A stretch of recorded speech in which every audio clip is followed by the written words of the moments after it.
Good afternoon, everybody. Uneducated Economist here. So I'm going to leave a couple of news articles for you guys. You'll find them down in the description. Now, in these news articles, I find it very interesting because it blows me away, some of these mainstream media articles that are out there. It's not like they're spreading misinformation, but they don't give you the whole story. And the little bit of information that they do give you, it really causes like a misunderstanding of what it is that is taking place within particular industries. And now I see it a lot within the lumber industry because a lot of people want to throw out their assumptions on why it is that the lumber prices move to the direction or maybe to the extent that they do. And none of the excuses that I have ever heard come even remotely close to the reasonings that I know has caused the lumber prices to go where they did. I mean, I don't think there's anybody out there on YouTube or the internet or any place else that has broken down the lumber market during both before the pandemic and afterwards as much as I have. Now, when it comes to lumber prices, it's all about supply and demand. It doesn't have anything to do with manipulation, okay? There's mills across the country in Canada. There's distribution hubs, inventory, warehouses, and rail lines and yards, and it's just incredible the amount of lumber that is distributed throughout this nation. In order to have a coordinated manipulation of that, I'm not saying it couldn't happen, but it would be a pretty extraordinary event. Now, what it really comes down to is supply and demand, and that's really what it is. And the British Columbia area is very sensitive to two things. One, input cost, and two, they are a mass producer. So the things that happen up there in the British Columbia area has a very big impact on the rest of the lumber market. And very rarely do you hear anybody ever talking about what's going on in this British Columbia area.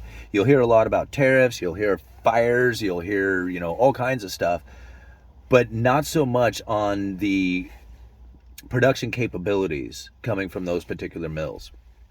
Now, that's something that I have followed very closely, and something that I had reported on not only on this channel, but had mentioned, talked about it down in Miami at the Rebel Capitalist.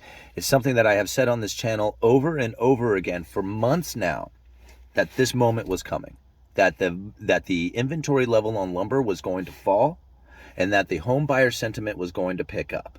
And at some point, we were going to see the lumber prices spike. We are moving into that moment now. However, you are going to find mainstream articles talking all kinds of other reasons. Now, one of these reasons that I saw was that the home buyers are now picking up the pace, right? Because we're kind of coming into the buying season anyway. And this home buyers picking up like sentiment is the reason why we had lumber prices spike. I mean, this is what this article is trying to tell us. And I'm thinking, man, that is so wrong. That is like completely, you missed it. They missed the mark on it, right? But yet this is a very legit sounding article, and it does actually have some merit to it. I mean, there's some, there is some truth to the idea that the home buyers would get the home builders excited. Those home builders would then go into the lumber industry, and if there's any kind of future speculation of that taking place, then yeah, you could see like lumber moving up because of the home buyers. But that's not what's happening here. I mean, if that was the case, then I wouldn't have been able to call it out months ago, right? I mean, that's all it comes down to it. If I could call it out months ago and then it takes place, it's not for another reason. It's for the reasons that I said. And it's because of the mill curtailments that have taken place, plain and simple. So I think about that when I read these articles, including the article talking about, what was it, mortgage market melting or something like that. I forget exactly how it was phrased, but it gives you this idea that there's like this meltdown taking place. But really what it's saying is that there has been kind of a freezing up of the home sales taking place out there, and how that is starting to freeze up or thaw out, right? Because it was pretty much frozen with the high interest rates. At least this is kind of the idea. It wasn't really frozen. It's just that people were scared of the high interest rates. Well, now it's becoming the normal, and they're going to start stepping into it. And when you have any kind of drop, like even a significant drop of like 1%, which is pretty significant on a mortgage rate now. Granted, it doesn't seem like a big deal when you're going from like 7 to 6, when it used to be like 3. Yeah, that's not a big deal, but it is a big deal in the mortgage market when you consider that's like a lot of money on the extent of a loan, right? So when you drop 1%, that is very encouraging for a lot of people out there who have been looking at their prices saying, okay, that does meet the qualifications for me to be able to buy a house. I'm getting in. And that is sort of the attitude of a lot of people right now because of those buyers not being in the market. Now they're getting itchy. The longer they're out of the market, the more itchy they get, the more they want to jump into it. And if you have any kind of like initiative to go into it, like with a better interest rate or a drop in price or some kind of like something that kind of incentivizes them, they're gonna jump on it. And that's what they're doing right now. But if you look at the mainstream media articles, it's just something, it's tried to give you this idea of something completely different taking place. I remember all the articles coming out talking about lumber and the manipulation of it. And I thought to myself, how can they come up with this stuff? Why don't they just watch my channel and then get the real information for it? And so I think about like the egg situation right now. I don't watch news. I don't watch mainstream TV. I just kind of go to the articles that I want to read about. And I follow the Fed speeches and, stuff like that. So if it doesn't have anything to do with with interest rates, the Federal Reserve, some kind of commodity, something like that, then I'm probably not reading up on it. Right? I don't read anything that has to do with like a Kardashian. I don't read sports. I don't read any of that stuff. Like all that stuff is like, it's not anything that I follow.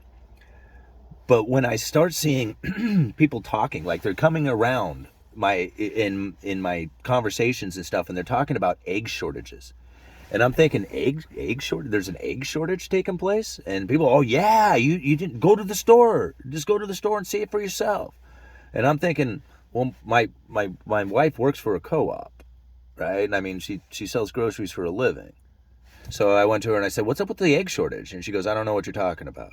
I said, the egg shortage. Everybody's talking about this damn egg shortage, and they're smuggling eggs in from Mexico, and they're like stealing eggs, and all. There's like a huge egg shortage taking place. And she goes, I have no idea what you're talking about. We have plenty of eggs for sale. And I said, well, so they're super expensive though? And she goes, no, they're like the same price that they were, maybe a little bit more. And I'm like, I don't know. Let's go find out. So we go to Costco, right? Sure, there's a sign there that says limit 2 per customer, right? But there's like 3 pallets of eggs. And I pick up a 24 pack and it says $6.50. And I'm like, okay, well, that's a little bit up. A dozen eggs, like I remember being $2.50 or $3. So at $3.50, yeah, that's a little expensive.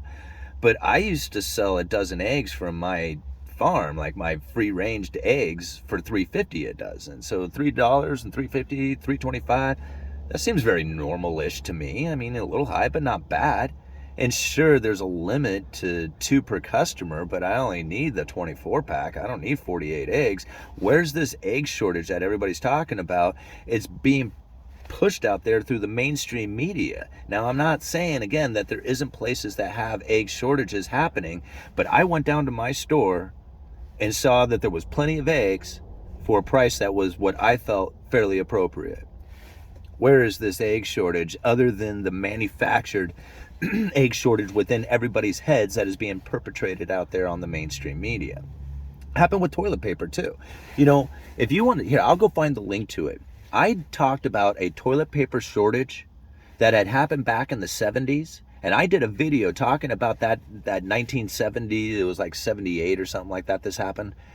And it was because of a Johnny Carson joke that he made on TV talking about how there was going to be a toilet paper shortage. And that joke sparked off a real toilet paper shortage, right? That wiped out toilet paper off the shelf for over a year. Completely imaginary shortage. It did not actually occur. The toilet paper existed. It just existed in everybody's house. As soon as the toilet paper hit the shelf, they would buy it up, right? And now this is exactly what happened again during the pandemic, right? People's perceptions of like shortages and stuff will force a shortage to take place. It's a self-fulfilling prophecy. Anyway, I'm going to leave it at that. Uneducated Economist. You guys let me know.